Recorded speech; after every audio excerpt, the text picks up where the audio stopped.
नमस्कार दोस्तों। मणिपुर की हिंसा देखने के बाद जिस प्रकार से वहाँ को महिलाओं को निशाना बनाया जा रहा है, महिलाओं को यौन शोषण करने के लिए उनके साथ ज़बरदस्ती बलात्कार किया जा रहा है एक दूसरे समुदाय के द्वारा, ये बेहद ही क्रूर है, बेहद ही असभ्य है। आज कुछ चीज़ें मुझे रियलाइज़ हो रही हैं कि एक समय था जब हमारे देश पे अरब के लोग आक्रमण किए थे, तो सबसे पहला जो लिखित प्रमाण मिलता है 725 ईस्वी में, जब जौहर का प्रकरण स्टार्ट होता है। पद्मावत के बारे में आपने पढ़ा होगा, ठीक है। जब अलाउद्दीन खिलजी आक्रमण करता है तो हजारों महिलाओं के साथ एक अग्निकुंड बनाया जाता है और उसमें वो अपने प्राण न्यौछावर कर देती हैं, ठीक, स्वतः दहन हो जाती हैं, जिसे हम लोग जौहर कहते हैं। आज वो चीज़ें मुझे समझ में आ रही हैं।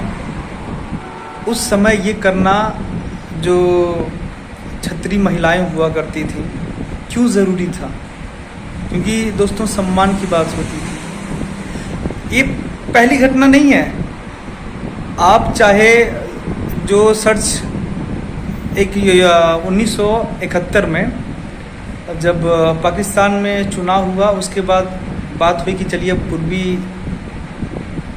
पूर्वी जो पाकिस्तान, जैसे आज हम बांग्लादेश के नाम से जानते हैं, पहले ये दोनों एक ही था। ये पश्चिमी पाकिस्तान के नाम से था और ये पूर्वी पाकिस्तान के नाम से था, जो आज आपका बांग्लादेश है। तो वहाँ के जो लड़के हैं, वहाँ की जो क्षेत्रीय पार्टियाँ थीं, संगठन थे, उन्होंने विरोध प्रदर्शन किया, नहीं हम मुक्त होना चाहते हैं आपसे, हमें आप स्वतंत्र करें। उसके बाद जानते हैं एक वहाँ पे ऑपरेशन सर्च लाइट करके चलाया गया पाकिस्तान आर्मी के द्वारा। वहाँ पे जो कत्लेआम मचाया गया बांग्लादेश में, उस समय जब वह पाकिस्तान का ही हिस्सा था, मतलब तकरीबन ये कहा जाता है 4 से 5 लाख महिलाओं का ज़बरदस्ती बलात्कार किया गया, उनको मारा गया। और आर्मी की गाड़ियाँ आती थी, उसमें ज़बरदस्ती महिलाओं को डाला जाता था। फिर जो मिलिटेंट्स हुआ करते थे, जो पाकिस्तान के लड़ाकू थे, उनके बीच में डाल दिया जाता था कि आप लोग इतना मेहनत किए, इतना लड़े हैं, थोड़ा सा खुश हो जाइए। तो महिलाएं पहली घटना नहीं है। पहले के राजा जब दूसरे राज्यों पे आक्रमण करते थे, जब राजा को पराजित कर देते थे, तो उनके दासियों के साथ साथ उनकी रानियों को भी उठा ले जाते थे। किस लिए? शारीरिक सुख के लिए, यौन शोषण के लिए, यही सब होता था। 1944-1945 में जब सेकेंड वर्ल्ड वार चला, द्वितीय विश्व युद्ध चला, तो आपको बता दें जर्मनी में जो कत्लेआम मचाया, चाहे अमेरिका हो, ठीक है, चाहे अन्य यूरोप के देश रहे हों, ब्रिटेन रहा हो, इन लोगों ने जानते हैं जर्मनी में क्या किया था। जर्मनी में तकरीबन 10 लाख महिलाओं के साथ इन्होंने बलात्कार किया था, कत्लेआम मचाया था। और यही स्थिति जापान में भी थी। तो ये पहली बार ये घटना नहीं हुई है। हम जब आप भी इतिहास पढ़ेंगे तो वहाँ पर आप देखेंगे महिलाओं की स्थिति क्या होती है युद्ध होने के बाद। चाहे गृह युद्ध हो, चाहे 2 देशों के बीच युद्ध हो, चाहे 2 समुदायों के बीच युद्ध हो, ठीक है, हमेशा यदि कोई उसमें पिसता है तो महिलाएं ही पिसती हैं, क्योंकि महिलाओं को कुछ लोग उपभोग की वस्तु समझते हैं। इस वजह से दोस्तों ये चीज़ बदलना चाहिए। एक जो महिला होती है, महिला से बड़ा इस पूरी धरती पर कोई प्रोड्यूसर नहीं है। पर आज जिस निर्ममता और जिस अमानवीयता के साथ उनका शोषण हो रहा है, उनका कत्लेआम हो रहा है हमारे मणिपुर में, हम किस सदी में जी रहे हैं? किस सरकार से हम क्या अपेक्षा करें मित्रों? क्या अपेक्षा करेंगे आप? सोचिए, आरक्षण का मुद्दा से स्टार्ट होता है। अब ध्यान से सुनिएगा इस पूरे प्रकरण को। 3 मई को मणिपुर में ये हिंसा स्टार्ट होती है। और ये हिंसा स्टार्ट इसलिए होती है क्योंकि जो मैत्री है, मैत्री जो समुदाय है, उसमें सबसे ज़्यादा हिंदू बाहुल कह सकते हैं समुदाय है। और उसके बाद जो नागा और कुकी हैं, इसमें सबसे ज़्यादा या तो मुस्लिम है या तो क्रिश्चियन है, जिसे आप ईसाई भी कहते हैं। और जो कुकी हैं, ये पहले से इन्हें राज्य के द्वारा एसटी का दर्जा मिला हुआ है, मतलब शेड्यूल ट्राइब में है, ये जनजाति में है, इसलिए सबसे ज़्यादा आरक्षण का लाभ देखा जाए तो कुकी को मिलता है।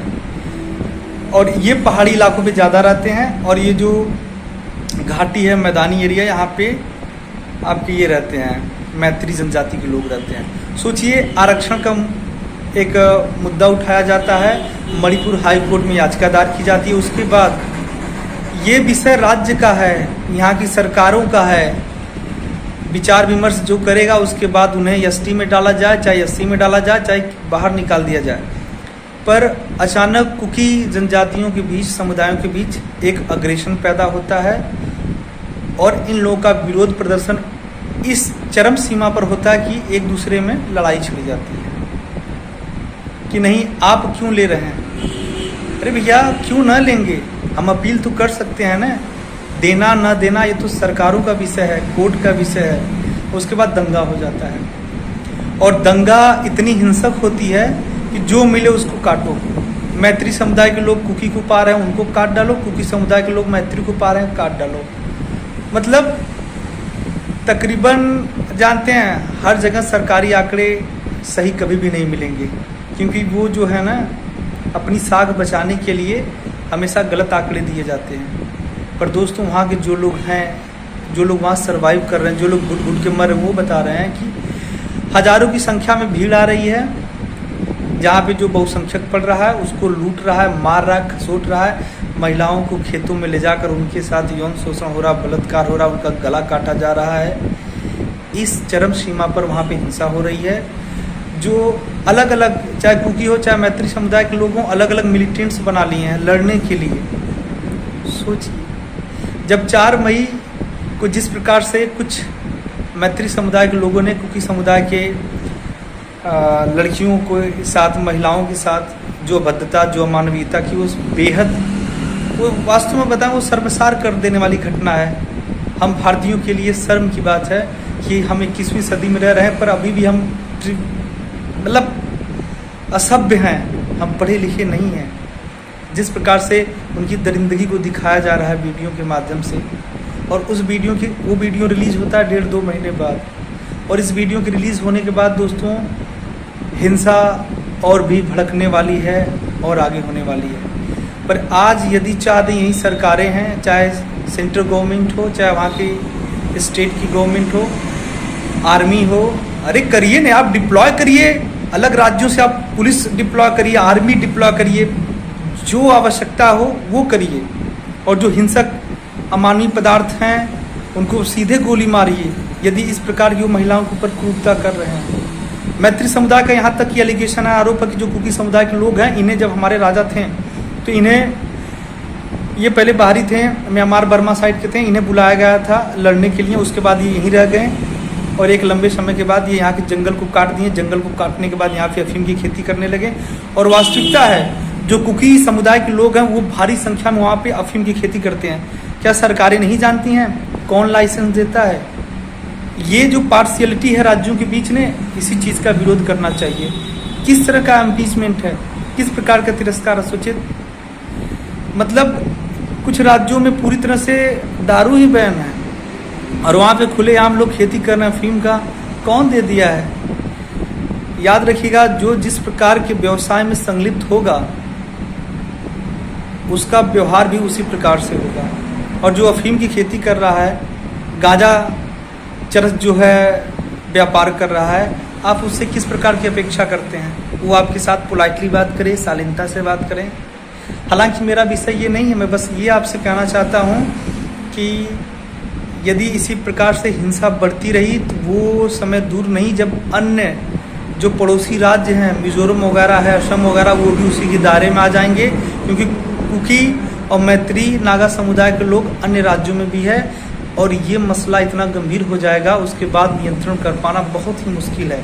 इसलिए सरकारों से अनुरोध है कि जल्द से जल्द इस समस्या के निपटार के लिए, इस निदान के लिए जो भी भरसक, जो भी आवश्यक कदम हो उठाएं, अन्यथा इसी प्रकार से हमारे देश के अंदर आग लगेगी और पूरा विश्व और हमारा जो पड़ोसी शत्रु देश है, उन्हें तो इन्हीं चीज़ों की आवश्यकता है।